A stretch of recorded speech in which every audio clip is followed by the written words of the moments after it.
네, 안녕하세요. 오늘은 우리나라에서 최근에 큰 이슈가 되고 있는 일본 후쿠시마 원전 해류 방류에 대해서 설명을 올리도록 하겠습니다. 어, 우리 국민이 잘 아시는 것처럼 일본 후쿠시마 원전의 그 핵물질 세슘 성분의 물은 12년 전에 일본에서 이제 지진이 크게 나가지고 핵 발전소가 폭발을 하는 그런 과정에서 이제 이 물이 생기게 되는데, 그 당시에 이 핵 발전소가 후쿠시마에서 폭발할 당시에 엄청난 양의 핵 물질의 물이 이 태평양을 통해서 바다 쪽으로 엄청나게 많이 흘려 들어왔는데, 그 당시에는 우리 국민이나 국제사회가 조용하게 있다가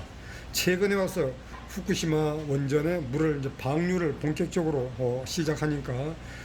전 세계적으로 이제 상당히 시끄러운 그런 가정회가 있는 것 같습니다. 자, 그러면은 먼저 우리는 여기에서 이제 일본 후쿠시마 해류를 살펴볼 필요성이 있는데요.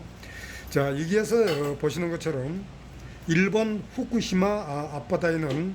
구로시오 해류라는 이 바닷물이 이제 태평양을 중심으로 해서 이렇게 큰 타원형을 그리면서 이제 돌고 있는데,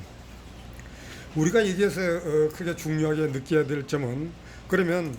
러시아에 있는 이 전쟁광, 이 푸틴 이 사람은 왜 이렇게 조용하게 있는지에 대해서 먼저 말씀을 드리도록 하겠습니다.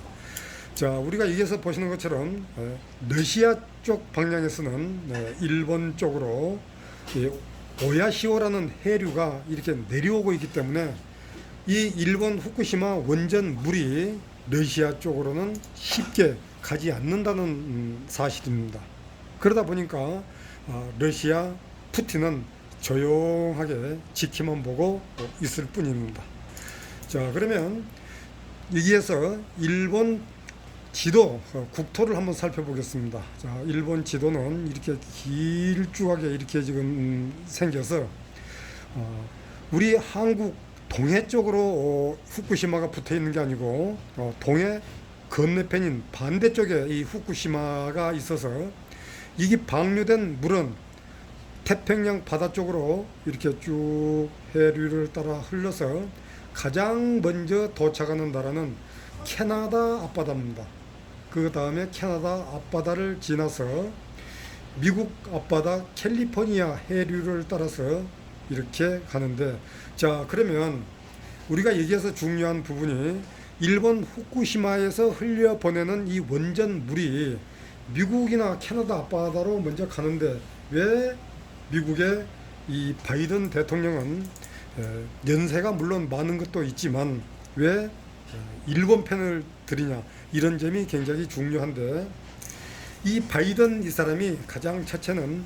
미국의 국익을 우선시하는 그런 정책을 펴고 있다는 것입니다. 그러니까 일본 기시다와 미국 간의 어떤 정책적인 문제로 합류를 잘해서 중국 러시아를 견제를 해야겠다, 이런 아주 그 얄팍한 잔머리의 술수를 많이 가지고 있는 것이 사실이고, 두 번째 가서는 이 바이든이라는 사람은 왜 일본 편을 들여서 핵물질 물에 대해서 방류 부분을 조용하게 지켜보고 있냐 하면, 일본 후쿠시마와 캐나다 앞바다와 미국 앞바다는 거리가 상당히 많고 이 태평양 바닷물이 너무 깊고 넓기 때문에 앞으로 몇 년 후에 미국 앞바다로 해류가 왔을 때 큰 피해가 없다는 것을 알고 있는 듯 한 것입니다. 자, 그래서 캐나다와 미국 앞바다로 쭉 해류를 따라서 북적도 해류를 따라 우리나라 제주도 앞바다까지 오는 시간은 적어도 학자들의 말을 빌리면 4년에서 약 11년 정도가 소요된다고 합니다. 자, 그러면 지금 일본에서 흘려보내는 이 핵물질, 가장 포인트인 세슘이라는 이 핵물질이 바닷속에서 얼마나 많이 희석이 되고 국제 원자력 기구인 IAEA에서 항상 이 물을 채취해서 검수를 어제부터 실시하고 있는데, 이게 과연 검수를 할 때마다 얼마나 많은 그 핵물질 수치가 발생하냐, 이것이 지금 근본적인 핵심 팩트입니다. 그래서 우리 국민들도 이 부분을 관심 있게 지켜봐야 되고, 과연 우리 한반도 주변까지 일본 후쿠시마에서 내뿜는 이 원전 물이 이렇게 태평양을 한 바퀴 돌아서 한반도까지 올 때는 정말 관심 있게 수치가 어느 정도 나오고 얼마나 큰 피해가 이 수산물에 발생이 되는지에 대해서 관심 깊게 지켜봐야 되는 그런 상황에 있는 것 같습니다. 그래서 앞으로 우리 국민들이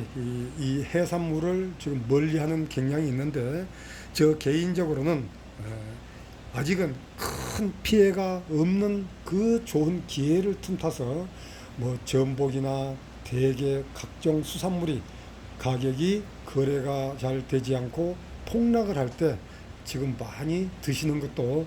하나의 역발상으로 좋은 기회가 될 수 있다라는 것을 말씀드리고, 일본의 이 핵물질, 즉 이 세슘 성분에 대해서 관심 있게 우리 국민들은 지켜봐서 정말 이 바다에 피해가 많이 돌아왔을 때는 모든 우리 국민들도 들고 일어나서 국제사회에 법률적으로 제소를 해야 된다라는 것을 말씀드리면서 일본의 해류에 대해서 설명드렸습니다. 감사합니다.